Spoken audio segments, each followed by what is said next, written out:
This is the Bahamas Tonight, the Northern Edition. Good evening, I'm Megan Shepard. It's great to have you with us. Topping news, the work of one of the government's leading social agencies is the focus today as the wife of the Prime Minister got a pulse of the award-winning program and a first-hand view of the strides being made by Urban Renewal 2.0 on Grand Bahama. Joan Davis-Roll reports. It was a first for the country's First Lady. A tour led by the Deputy Director of Urban Renewal, Michelle Reckley, which began in the Southern District of Grand Bahama at a center which has recently become the pride and joy of the social program, the newly commissioned Urban Renewal Center in Lewis Yard. For the wife of the Prime Minister, Bernadette Christie, it was a grand opportunity to witness how the program, through its various initiatives, is positively impacting this major urban area. Mrs. Christie commended persons whom she described as the driving force behind the program's overall success. A building is nothing, and a program is nothing if you don't have dedicated, competent people to actually do the work, and it takes a lot. I don't think you know what it's like to go into a depressed home, maybe you do, and see the poverty or to see the need and not be able to do something about it. So these people, my hat's off to them, because some of the things that they do, a lot of us wouldn't do. They're paying a lot of attention to our young people, the next generation. How do you feel about that, and what do you think needs to happen to foster this partnership, not only between Urban Renewal, but obviously having such a presence in this community? Let me tell you what needs to happen. You see this lady behind me? Come, Michelle. This is the driving force of Urban Renewal, not just in Grand Bahama, but in the whole Bahamas. So I want to give her props as well, because really the things that she's doing weren't even contemplated in the program. So let me just let her say a few words. Today will be a goal-letter day in this community to have the wife of the Prime Minister take time out just to say hello, because, you know, this is a real urban area, and I'm sure she was never in this area before, and that's why I thought it fitting to bring her for these residents to see that they're not left alone, that we are here and we will bring who we need to make them feel as comfortable as they need to. Minister for Grand Bahama, the Honorable Dr. Michael Dowell, says the visit by the wife of the Prime Minister comes at a pivotal time. This is a special day for us. We know that her heart is with the needy throughout this country. She's playing a pivotal role, and you can see it as it was demonstrated with the Children's Home. I am very excited about it, and as we go from center to center today, we will demonstrate the work that has been done through the dedicated staff here at Urban Renewal. But one of the things that we're really pushing for at the Ministry for Grand Bahama is to address the unemployment situation on the island. But it is our responsibility as government and to utilize programs like Urban Renewal 2.0 to ensure that those who are in need capitalize on the benefits that the government put in place.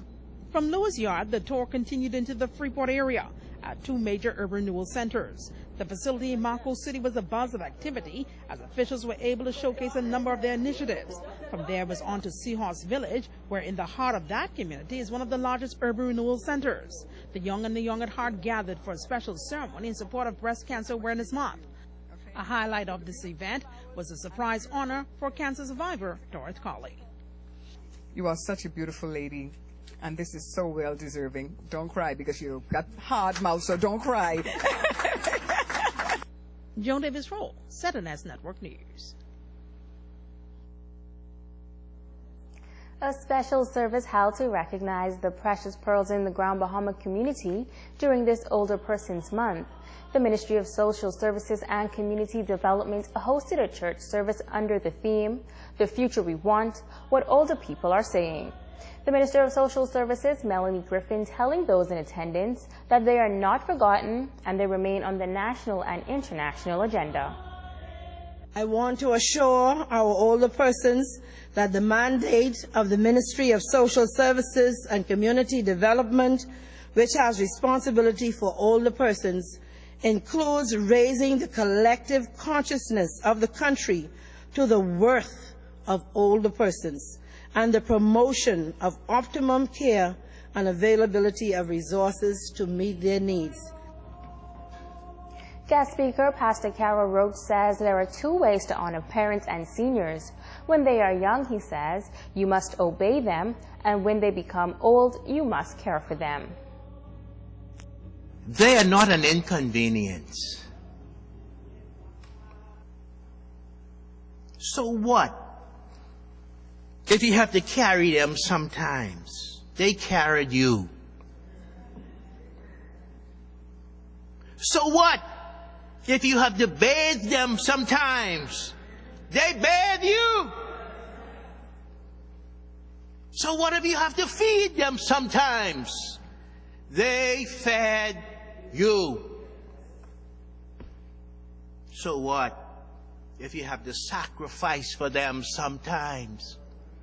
They sacrificed for you. The service today was held at the Freeport Bible Church. The Grand Bahama Catholic High School holding its annual Flag Day ceremony at the school today. It provided an opportunity for a former student to return to encourage students to persevere and strive to reach their true potential. Joan Davis-Roll has that story.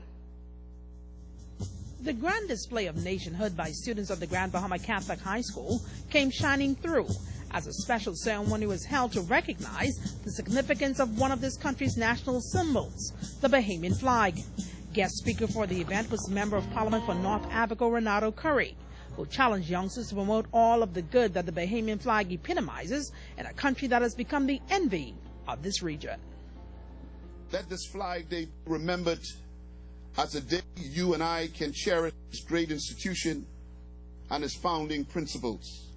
Together, you and I can make this Bahamas a better place to live for all Bahamian families and visitors alike, so that when we say it is better in the Bahamas, it can be a true testament to these words. For the North Abaco MP, it was also a time to reflect as a former student of a school known as the home of the mighty Crusaders. I would often recall the many friendships developed with teachers, parents, and students.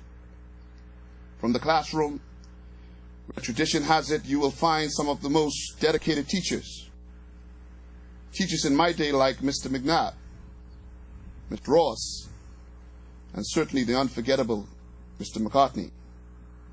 Yes, I remember the track and field meet, when in those days the Caribs somehow found a way to win that much anticipated house meet. Curry told students of his passion for success and that he's living proof that nothing is impossible with God.